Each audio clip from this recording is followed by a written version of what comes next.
물론 여긴 국민 라디오.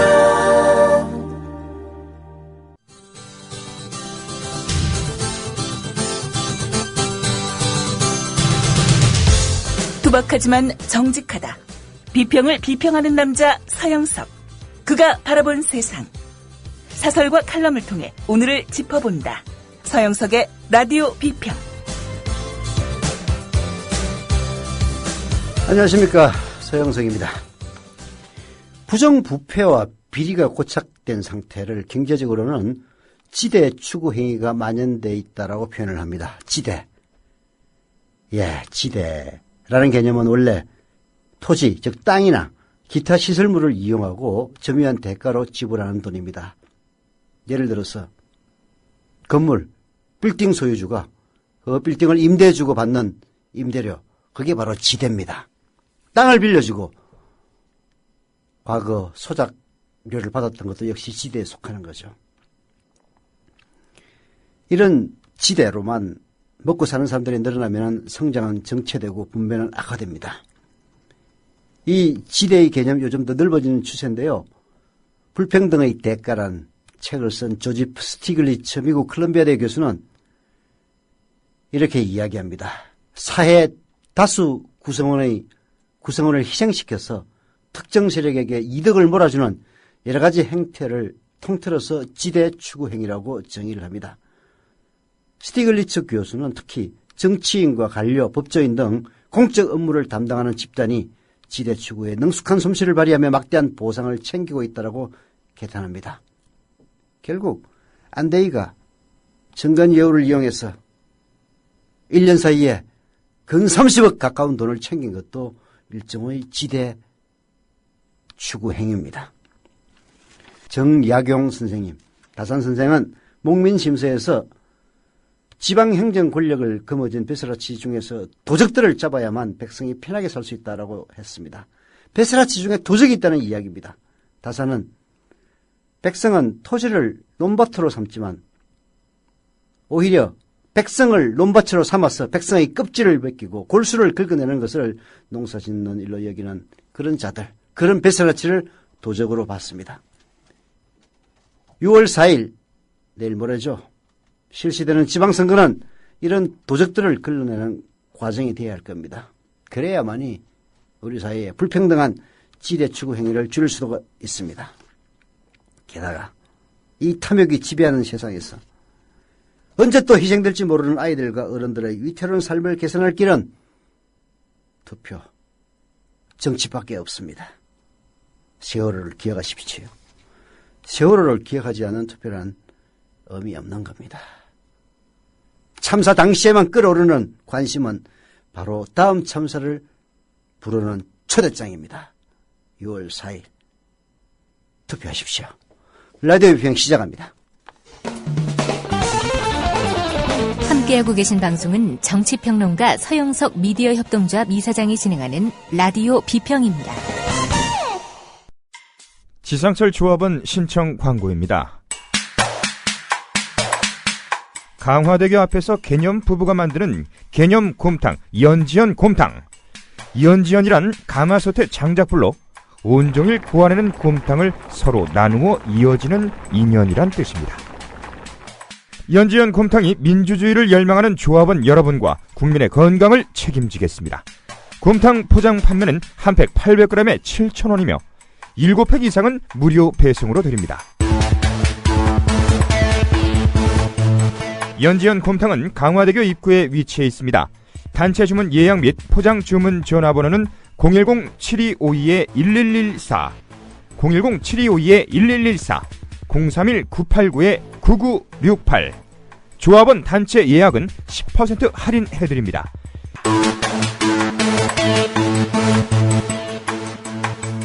포장 판매 금액의 10%는 국민TV 후원금으로 쓰입니다. 커피. 이제 아무거나 마시지 말자. 커피를 즐기는 사람들에게 질 좋은 한 잔의 커피는 하나의 권리입니다. 커피를 아는 전문가가 정성을 다한 로스팅으로 만든 제대로 된 커피. 제제 원두커피로 여러분의 권리를 누려보세요. 02-749-1002 주소창에는 카페제재.co.kr 그리고 검색창에는 카페제재를 검색하세요. 카페제재는 서울 용산구에 위치해 있습니다. 카페 제재는 카페가 아닙니다. 커피 전문 인터넷 쇼핑몰입니다. 헷갈리지 마세요. 네. 투표를 하면 세상을 바꿀 수 있느냐? 라고 얘기하는 사람들이 있습니다. 투표를 한다고 세상 바뀌지는 않습니다. 그러나 세상을 바꿀 수 있는 그 초석을 닦을 수는 있습니다. 투표하십시오. 투표를 하면 바꿀 수 있습니다. 그리고 지금까지는 투표를 하고 나서 더 이상 관심을 두지 않았지만은 앞으로 그렇게 해서는 안 됩니다.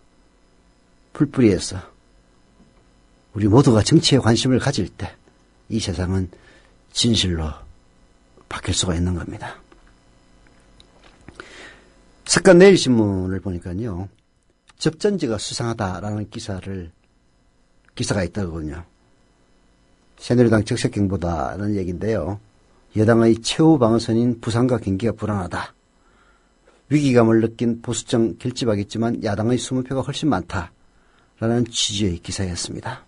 저는 부산과 경기도 이제 바뀌어야 할 때가 됐다고 봅니다. 부산에 무소속의 오거돈 후보가 당선되고 경기에 새정치민주연합의 김진표 후보가 당선된다고 세상이 뭐 바뀌겠느냐? 그렇지 않습니다. 세상을 바꿀 수 있는 그 첫 단추를 끼는 게 바로 그겁니다. 부정선거 하지 못하도록 우리가 감시해야 됩니다.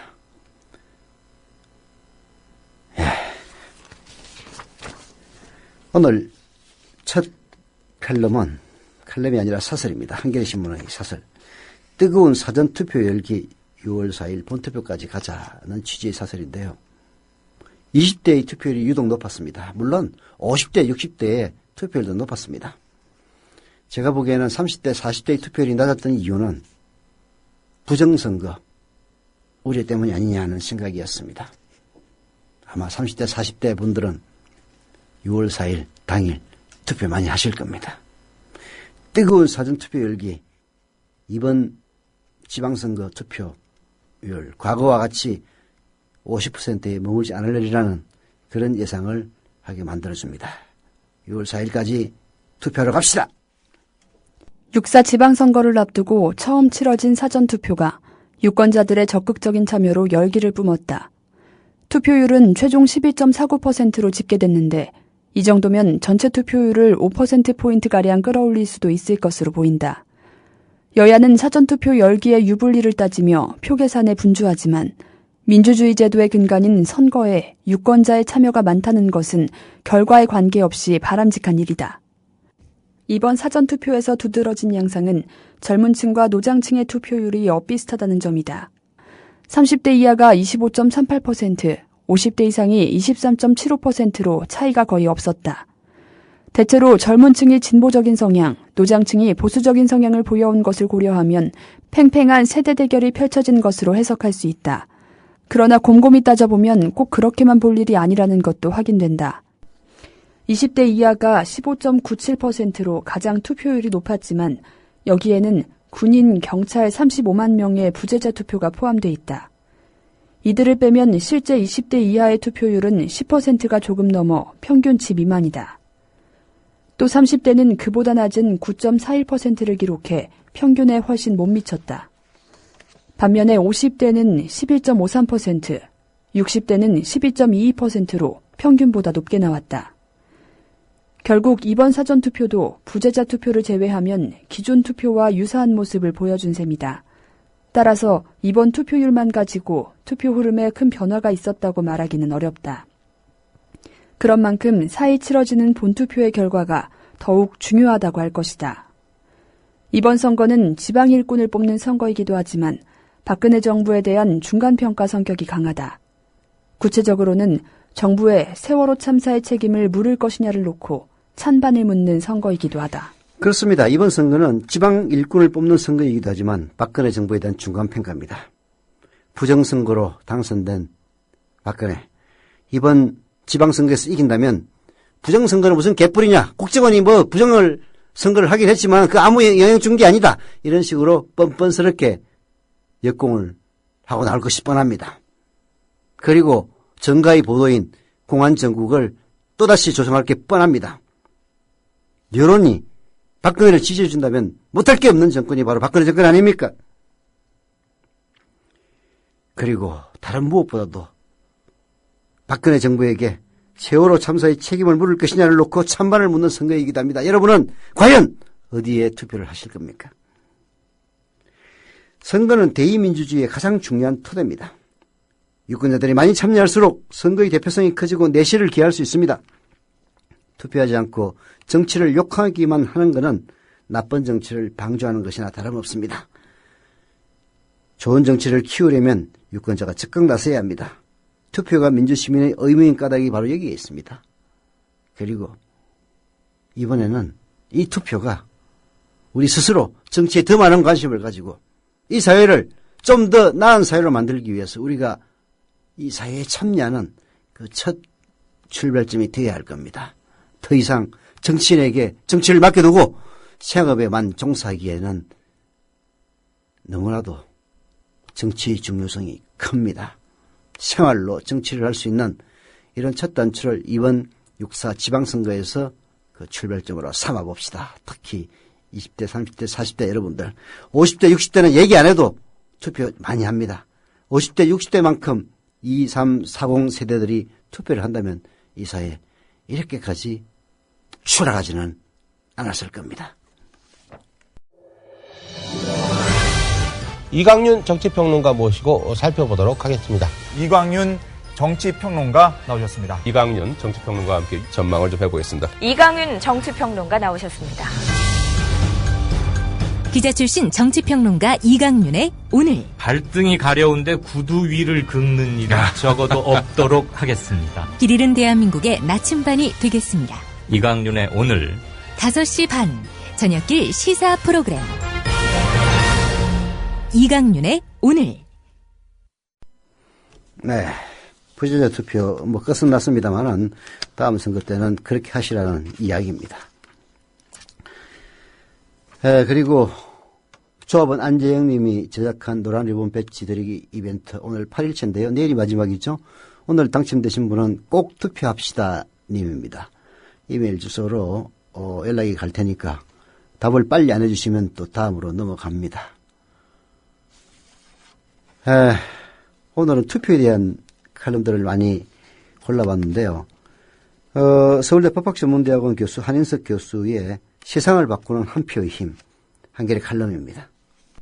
지난 4월 16일 이후 우리 맘속에선 봄이 사라졌습니다. 세월호의 인명참사도 슬프고 아팠지만 한 명도 구해내지 못한 총체적 무능력에 깊이 절망하고 분노했습니다. 그런 가운데 이번 지방선거를 맞게 됩니다. 이번 선거는 대선, 총선과 달리 지방선거입니다. 정치적 심판으로서의 성격이 약하지 않느냐고 하겠지만 정치권은 전방위로 선거를 기획하고 개입합니다. 국정심판이라는 선거의 본질이 지방선거에도 세차게 작용하고 있기 때문입니다. 이번 선거는 대선, 총선과 달리 지방선거입니다. 정치적 심판으로서의 성격이 약하지 않겠느냐 이런 얘기 많이 합니다. 지방선거에서 무슨 심판이냐. 그러나 그렇지 않습니다. 정치라는 게 이미 지방정치, 중앙정치 서로 구분되는 게 아닙니다. 지금 새누리당의 전 당직자들이 나서가지고 제발 살려주십시오. 박근혜를 살려주십시오. 이따위 얘기를 하고 있는 이유가 뭡니까? 지방선거가 정치적 심판으로의 성격이 없는 새누리스러운 이야기를 한다면은 왜 박근혜를 살려달라고 합니까? 선거를 앞두고 아무리 여론에 귀를 막고 눈을 막고 있던 세력들도 선거를 맞이하면 조금씩 달라집니다. 그토록 민심의 흐름에 귀막고 있던 청와대가 조금 달라지는 듯도 합니다. 국정원장과 안보실장을 교체하고 관피와 척결도 부르짖습니다. 총리 후보도 전격적으로 사퇴시키고 막강한 김기춘 비서실장의 거취까지 떠보고 있습니다. 대통령과 정권 담당자들이 확실히 바뀌었을까요? 그럴 리가 없습니다. 지난 대선 때 그토록 경제민주화와 기초복지를 확약했건만 선거가 끝나자마자 휴지통에 던져버리고도 퇴연했던 정권입니다. 지금도 돌출하는 막말 행진 속에서 속내를 짐작할 수 있습니다. 변화의 외양을 띠는 이유는 단 하나, 선거가 코앞에 있기 때문입니다. 거칠 것 없는 정권도 유권자의 표를 얻기 위해서는 온갖 코스프레, 정치쇼도 마다하지 않습니다. 그렇습니다. 이 다 사기인 거 여러분들 다 아시죠? 이미 박근혜는 경제민주화, 복지 이런 공약 해놓고 선거 끝나고 나서 당선이 되자마자 다 내팽개치기 시작했습니다. 오로지 표만을 구걸하면서 뭐든지 다 해줄 것처럼 그렇게 사기를 치다가 선거 때 다 그런 거지 뭐 김무성이 한 얘기입니다. 그런데 집권하고 나서 보니까 나라가 망할 것 같은데 어떻게 그 공약을 다 지키느냐 이딴 식으로 얘기를 합니다. 나라가 망하는 게 아니라 바로 자기 자신들이 망할 것 같은 거죠. 이런 얘기 많이 하죠. 투표하려 해도 막상 뽑을 사람이 없다. 이런 얘기 많이 합니다. 그러나 투표에는 양면성이 있는 겁니다. 누구를 뽑는 투표행위, 그것은 다른 누구를 뽑지 않겠다는 그런 배제하는 배제적인 심판행위이기도 합니다. 누구를 뽑을 사람은 없다. 최선을 고르기는 어렵지만 그러나 최악을 분별하고 걸러내는 것 어렵지 않습니다. 물론 가능한 한 최선을 고르려는 노력을 소홀히 해서는 안 됩니다. 인간은 누구나 다소간 이기적이지만 그 가운데서도 공동선을 위해 애쓴 노력들이 있다면 가점을 줄 만한 일입니다. 하나의 오점으로 전부를 매도하기보다는 각 후보의 장단점을 비교하며 골라야 합니다. 최선을 고르는 게임이 아니라 최악을 배제하는 게임이기 때문입니다. 사람을 제대로 고르기 위해서는 시장에서 상품을 고르는 데 쏟는 정성보다도 훨씬 더한 정성을 쏟아야 합니다. 저도 제게 배달된 투표 홍보물을 꼼꼼히 읽어보면서 혹시라도 더 좋은 후보가 없을까 살펴보고 결정을 했습니다. 모든 후보들은 다 공약을 냅니다. 공약을 읽다 보면 신나는 미래가 펼쳐집니다. 그러나 그 공약, 공공의 약속이 빌공짜 공약으로 변질된 역사 너무나 많이 되풀이되다 보니 공약 자체를 신뢰하기 어렵습니다. 정색하고 지킬 만한 공약만 모았다고 했지만 당선되자마자 핵심 공약부터 폐기한 박근혜의 예를 보면서 공약에 대한 냉소감 더해졌습니다. 그럼 어떻게 합니까? 공약을 이행할 후보의 사람됨에 초점을 맞추는 게 더 낫겠습니다. 한 사람의 살아온 길이야말로 앞으로 살아갈 길에 대한 신뢰성 있는 지표가 됩니다. 치열한 선거 과정에서 얼마나 인간적인 품위와 상대방에 대한 존중심을 보여주는가, 이것도 하나의 평가 항목으로 삼을 수가 있는 겁니다. 서울시 교육감 정당 공천 받지 않습니다. 누가 누군지 잘 모릅니다. 조희연 들어본 적이 없어. 고성덕 많이 들어본 인기 변호사 아니야? 교육 강의도 많이 하던데. 문용린 지금 교육감 했던 사람 아닌가? 근데 누굴 뽑아야 돼? 인간을 보십시오. 문용린 2000년 김대중 경무 때 교육부총리, 교육부 장관 하면서 5.18 전야제 때 룸살롱 가서 술 처먹은 인간입니다. 그런 인간이 지금 보수교육감 하고 있습니다. 고성덕이 누굽니까? 새정치국민회의로 정치에 입문해서 불과 일주일 만에 한나라당의 공천을 받습니다. 말썽이니까 나중에 자민련으로 정계 은퇴를 합니다. 고시상관왕이 아니라 정치 철새상관왕입니다. 아들을 울리지 말라 사기를 치니까 그 딸이 열받아서 당신이 우리가 괴로울 때 무슨 전화 한 통 했다고 그딴 소리를 하느냐. 고성덕이 교육감 될 자격이 없다라고 하는 인간입니다. 인간을 보십시오. 4월 16일 이후 우리는 수없이 눈물을 흘렸고 또 많은 눈물을 대면했습니다.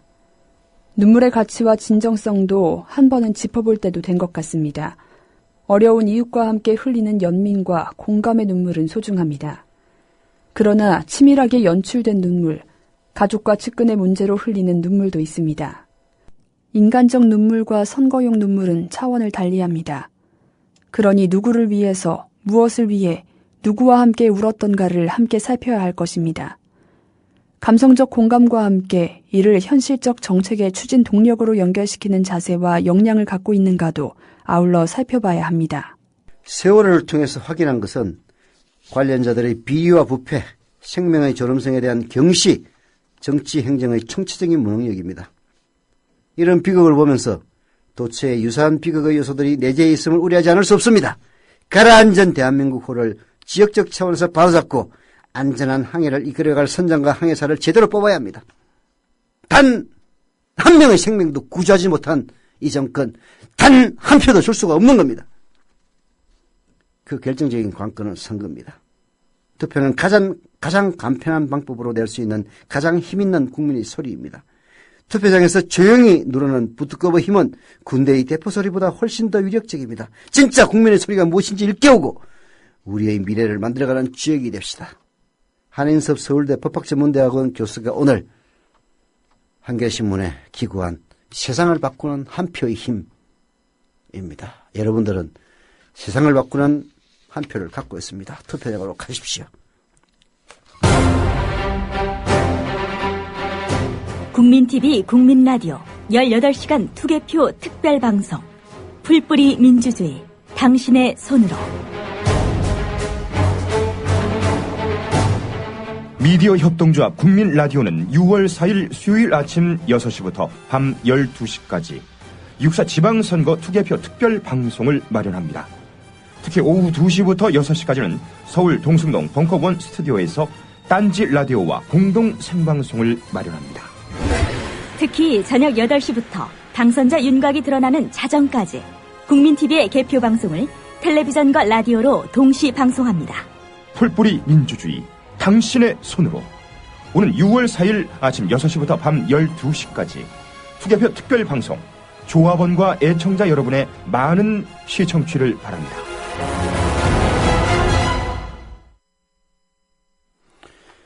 네. 팟빵 게시판에 합리사랑님이 5월 30일이니까 지난주 금요일이죠. 이런 걸 올리셨습니다. 저도 조합원 됐습니다. 너무 뿌듯합니다. 뉴스타파에서 시작해 고발뉴스 뉴스K 서영석의 라디오 비평까지 찾아내는 과정에서 대한민국이 살아있다는 희망을 보았고 가슴이 설레어 각각의 매체의 정기 후원자가 되었고 이제는 조합원으로 국민TV라는 나무의 성장을 지켜보면서 후원하겠다라고 써주셨습니다. 감사합니다. 합리라고 하는 귀중한 가치를 공유하는 분들이 만드는 방송이라서 신뢰합니다. 라고 써주셨습니다. 감사드립니다. 몽호점님이 오늘 드디어 도둑청취 끝내고 조합원 가입과 출자금과 수신료 입금하였습니다. 조합원 가입 상담하시는 분의 목소리가 너무 피곤해 보여 마음이 아픕니다. 원래 이 시간에 하려 했는데 상담 전화가 월요일이라 폭주할 것 같아 미리 했는데 바로 연결이 되어 그것도 조금 안타깝고요. 여하튼 국민TV 화이팅이라고 써주셨는데요. 감사드립니다. 몽호점님. 왕싸가지님. 날씨가 너무 더워서 봉화마을에 사람이 없어서 한 분밖에 조합원 한 분만 가입시켜 죄송하다라고 써주셨습니다. 죄송할 것 전혀 없습니다. 남해에서 버스 3번을 타고 오신 노을진 석양님, 부산에서 오신 빠삐용님, 써니님, 3주 연속 함께 하신 반탱이님, SN라인님, 지혜님 모두 고생하셨고 너무 감사합니다. 부산 동래구 사직동의 이종식님, 조합원 가입하신 분 이름입니다. 감사드립니다. 부산 서면에서 국민TV 뉴스K 방송 중입니다. 세월호 서명운동과 노란리본 자봉하시는 부산 조합원님들, 고개 숙여 존경과 감사의 마음을 전하고 싶다라고 하셨네요. 감사드립니다.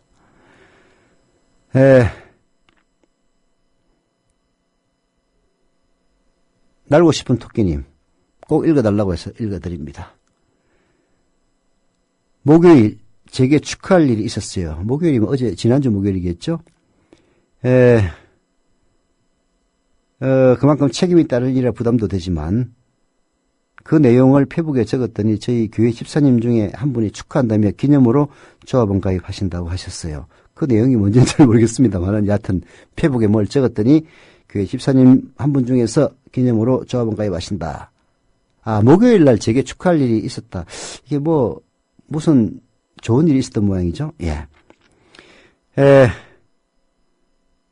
그 집사님 이름 고한중님입니다. 조합원으로 가입해 주셔서 감사드립니다. 고한중님. 감사드립니다. 요즘 다들 어렵습니다. 그래서 조합원 가입하고 출자금 내고 그리고 매월 11,000원씩 사용료 내는 거 쉽지는 않죠. 뭐 그래서인지 조합원 가입 실적이 조금 주춤한 그런 양상입니다. 물론 그렇다 해도 하루에 한 30명 정도는 꾸준히 조합원 수가 늘고 있습니다. 드디어 25,600명이 더 넘었습니다. 이제 26,000명 한 300여 명 남았습니다. 조합원으로 가입해 주십시오. 자본과 권력으로부터 자유로운 진짜 공정언론 국민TV 지금부터 물을 뿌리고 그리고 그럼을 준다면은 국민TV가 그야말로 이 세상을 반듯하게 만드는 가장 최선봉에서 일할 것임을 약속드릴 수가 있습니다. 국민TV 홈페이지 kukmin.tv 국민.tv로 들어오셔서 맨 위쪽에 조합원 가입 신청 클릭하시면 조합원 됩니다. 물론 출자금 납입도 인터넷에서 완스톱으로 가능하고요. 싫으시면 나중에 계좌이체로 할 수도 있습니다. 그리고 가입하시면 또 곧바로 매달 11,000원 사용료 CMS 계좌이체 신청 통지도 날아갈 겁니다. 어렵더라도 해주십시오.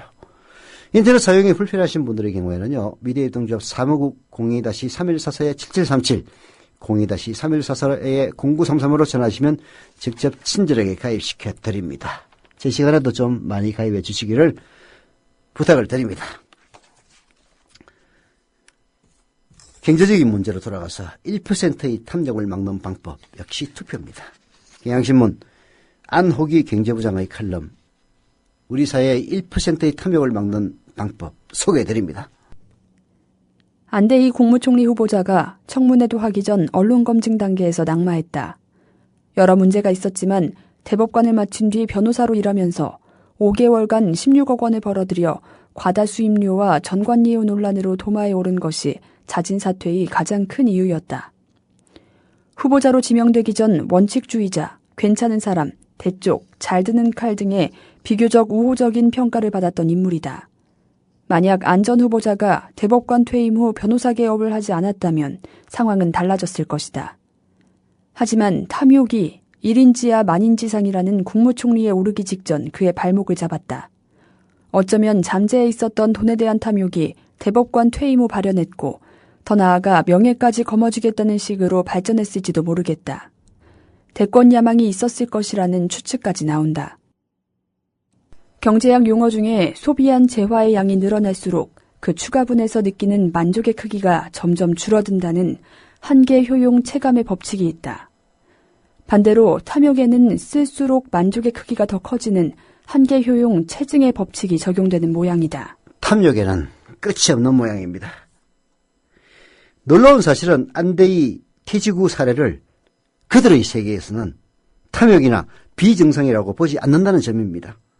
서울고법 부장판사 출신이 퇴임 후 1년 만에 100억 원을 벌어들였다는 얘기도 들립니다. 그들은 탐욕이 아니라 정당한 대가라고 여기는 겁니다. 아마도 그들은 그들의 세계에서는 안대희의 사례가 탐욕이나 비정상으로 여기지 않았기 때문에 청와대 민정수석 비서실에 있는 검사 판사 출신들 아마 도덕적으로 무감각해서 안대희를 총리 후보자라고 떡 내놨는지도 모를 겁니다. 짧은 기간에 금액을 벌어들이는 비정상적인 사례 우리 사회 곳곳에서 찾아볼 수 있습니다. 올해 1분기 5억 원 이상 등기이사 연봉 공개 현황을 보면요. 금액의 퇴직금을 받는 이들도 수두룩합니다. 경청호 전 현대백화점 부회장은 퇴직금으로 무려 47억 4,800만 원을 받았습니다. 정준양 전 포스코 회장은 32억 원, 김우진 전 LIG 손해보험 부회장은 34억 4,700만 원을 퇴직금으로 받았습니다. 1%의 탐욕에 대한 거센 비판이 이랬던 것이 불과 몇 년 전이지만 지금은 거의 잊혀진 듯 합니다. 잊어버리면 그 다음 참사의 초대장이 되는 겁니다. 등기사뿐입니까? 대기업 직원도 그액의 퇴직금을 받습니다. 한국CT은행은 최근 노동조합에 희망퇴직 조건을 제시했는데 최대 60개월치 임금을 특별퇴직금으로 주겠다는 안이 골자였다고 합니다. 25년 안팎을 근무한 부장급이 희망퇴직을 신청하면 퇴직금으로만 10억 원가량을 받을 수 있다고 합니다. 지난달 31일 추첨한 로또 1등 당첨금액 9억보다도 더 많으니 이거 정상이라고 보긴 어렵습니다. 은행 것만 놓고 보면 한국시티은행장이 지난해 연봉으로 28억 8,700만 원 받았고요. KB 그리고 신한 그리고 하나금융지주 회장도 은행장도 각각 10억 원 이상을 챙겨갔습니다. 겉으로는 은행 수익성이 갈수록 약화되고 있다고 앓는 소리를 하지만 속으로는 여전히 막대한 연봉을 받으면서 떵떵거리며 사는 겁니다. 그 반대편 그야말로 평범한 민초들 어떻게 사는지 한번 보시죠. 며칠 전 경향신문은 부부가 퇴직 후 40년간 살면서 월 150만 원의 생활비를 쓴다고 할 때 은퇴생활자금으로 최소 4억 원이 필요하다는 기사를 실었다. 국민연금이나 퇴직연금으로는 4억 원을 마련하기 어려우니 모자란 부분은 개인연금을 들어 보완하는 게 효과적이라는 내용이었다. 현금 자산 4억 원은 보통 사람이 쉽게 마련하기 어려운 금액이다. 엊그제 회사 선배 몇 분이 정년퇴직을 했다. 30년 가까이 인생의 절반 이상을 보냈던 직장을 떠났다. 아직 50대여서 한참 더 일할 수 있는 나이지만 앞으로 어떤 계획이 있는지는 차마 묻지 못했다. 지금보다 나은 일자리를 찾지 못할 게 뻔하기 때문이었다. 저축한 돈과 퇴직금이 넉넉하니 이제는 편히 지내겠다고 계획하는 선배는 아마 없을 것이다. 경향신문 월급 적습니다. 월급이 많아야 퇴직금도 많아지는 법입니다. 퇴직금은 월급 곱하기 자기 근무 횟수 곱하기 몇 분의 몇 이런 식으로 나가기 때문에 경향신문만의 일이 아닙니다. 대부분의 직장인들에게는 정관예우를 기대할 만한 권력이나 끈이 없습니다. 회사에 다니는 동안 찌꺼리만한 월급으로 늘 쪼들었을 테고 퇴직 후 노후 생활을 걱정하지 않아도 될 만큼 두둑한 퇴직금을 받는 것도 아닙니다. 권력과 지위를 이용해 이권을 챙기거나 치부하는 것은 1%에만 해당합니다. 그래서 우리 사회는 존경받는 관료나 부자를 찾아보기가 힘듭니다. 99%에게는 탐욕이 아니라 생존 욕구만 있을 뿐입니다. 사회에 만연한 탐욕은 그것을 방치할 경우 일상이 됩니다. 점점 더 커져서 걷잡을 수 없게 됩니다. 여론이 국무총리 후보자를 사퇴시킨 것은 미래에 나타날 수 있는 더 큰 탐욕을 막은 겁니다. 가진 게 없으면 자신감이 떨어지고 그리고 지시에 따르는 게 익숙한 수동적 사람 되기 쉽습니다. 1%의 탐욕에 맞서려면 99%가 똑똑해져야 합니다. 이틀 뒤에 지방선거를 치릅니다. 자신이 취한 현실을 직시하고 그 뜻을 대변하는 후보에게 투표하는 것이야말로 1%의 탐욕을 막는 가장 효과적인 수단이 될 겁니다. 이 1%의 그야말로 찌꺼리만도 안 되는 이들에게 모든 권력과 모든 특혜를 주는 권력. 이명박근혜 정권 지난 7년 동안 몸서리치게 경험했습니다. 정말 후화무치하고 뻔뻔스럽게 이럴 데 없는 인간들입니다. 봄날이라고 해서 봄날이 아닌 사람들도 참 많이 있는 것 같습니다. 박근혜가 성공하려면 바꿀 사람은 바꿔야 한다는 날카로운 비평, 통쾌한 해설. 여러분은 지금 미디어 협동조합 국민라디오 서영석의 라디오 비평을 함께하고 계십니다. 고성덕. 오늘 IMPT가 고성덕에 대한 글을 썼는데요. 정말 좋은 글입니다. 시간이 모자라서 다 소개해드리진 못하지만은 소개할 때까지만 소개하겠는데 IMPT의 글을 한번 나중에 읽어보시길 부탁드립니다. 서울시 교육감 후보로 나선 고승덕 후보의 친딸 캔디고 씨가 페이스북에 나의 아버지 고 후보는 서울시 교육감 자격이 없다는 글을 써 화제와 논란이 되고 있습니다. 고승덕 후보의 딸 캔디고 씨는 고 후보의 딸이었던 저는 교육을 받는데 그의 지원을 받아본 일이 없다. 자식 교육은 돌보지 않았고 오히려 거의 없는 사람 취급을 했다면서 서울 시민들이 현명한 선택을 해달라고 밝혔습니다. 고승덕 후보는 딸의 페이스북 글에 대해 부덕의 소치라고 하면서도 한편으로는 문용린 교육감과 박태준 전 포스코 회장의 아들 박성빈 씨가 자신을 적으로 생각하며 벌인 야합과 정치 공작이라고 반박하기도 했습니다. 고성덕, 딸에게 그런 얘기 들었으면은 아니 자식 교육도 못 시키는 인간이 무슨 교육을 시킨다고 사퇴하는 게 마땅한데 오히려 정치 공작 운운하는 걸 보면서 하여튼 이 세계에 있는 인간들은 어떻게 한결같이 자기 자신의 정치적 야망이 좌절되는 데 대해서 거기에 대해서만 분노하는 것인지 거기에 대해서만 눈물을 흘리는 것인지 정말 믿을 수가 없는 인간들이 이 세상에는 많이 있다. 그런 걸 뼈저리게 느낍니다. 고승덕. 자신의 교육감 선거에 발목을 잡은 딸의 글이 바로 그 장인이었던 박태준 전 포스코 회장의 아들, 그리고 문영인 후보의 야합으로 이루어진 정치 공작이라고 주장하고 있습니다. 이 고승덕이 말을 이해하려면요, 1999년으로 거슬러 올라가야 합니다. 1999년 고시 상관왕으로 TV를 통해서 인지도를 널리 알렸던 고승덕 변호사는 정치에 출마하기로 결심하고 국민회의에 공천을 신청합니다. 국민회의에서 공천이 지지부진하자 고승덕 변호사는 자기의 지연은 국민회의지만은 해례는 자면연과 맺어져 있다. 하지만 정치는 한나라당에서 하겠다라면서 갑자기 야당이었던 한나라당 입당을 공식 선언하면서 출마 의사를 밝힙니다. 고승덕 후보의 한나라당 영입과 출마를 막후에서 조정하고 도와줬던 인간 바로 현재 대표인 새누리당 대표인 황우여, 그리고 경남지사로 나온다고 깝죽대고 있는 홍준표였습니다. 고승덕의 장인이자 김대중 후보와의 후보 단일화로 연합정부를 탄생시켰던 자매년 총재였던 박태준 전 포스코 회장은 긴급하게 가족회의를 열었고 결국 고승덕은 후보 사퇴 기자회견을 합니다. 그리고 박태준 총재에게 사죄의 인사를 하면서 사건은 일단락이 되는 겁니다. 고승덕은 당시 사태를 박태준 총재의 강압에 의해서 이루어진 정치 공작이었다고 주장하고 있습니다. 자기는 한나라당으로 나오고 싶었는데 자민련 총재였던 박태준, 자민련하고 국민회의가 DJP 연합에 의해서 공동정부를 구성하고 있으니까 박태준이가 야, 너 어떻게 한나라당으로 출마하느냐, 이렇게 강압을 해서 못 나갔다, 이렇게 주장을 하는 겁니다. 그러나 자기 자신에게 있었던 정치적 야망이라는 욕망은 전혀 내비치지를 않습니다. 고승덕의 첫 번째 결혼 배우자는 박태준 전 총재의 둘째 딸인 재미화가 박유아 씨입니다. 박유아 씨는 1999년 고승덕 변호사의 정치 입문을 거세게 반대했다고 합니다. 박유아 씨, 이 스토리, 이 이후의 스토리들을 일일이 소개하려면 시간이 매우 모자랍니다만은, 이들의 도덕성, 빵집이라는 것은 IMPT의 글을 읽어보면 뼈저리게 느끼게 됩니다. 서울시 교육감 누구를 선택해야 할지 현명한 선택을 바랍니다. 라디오 비평 마칩니다.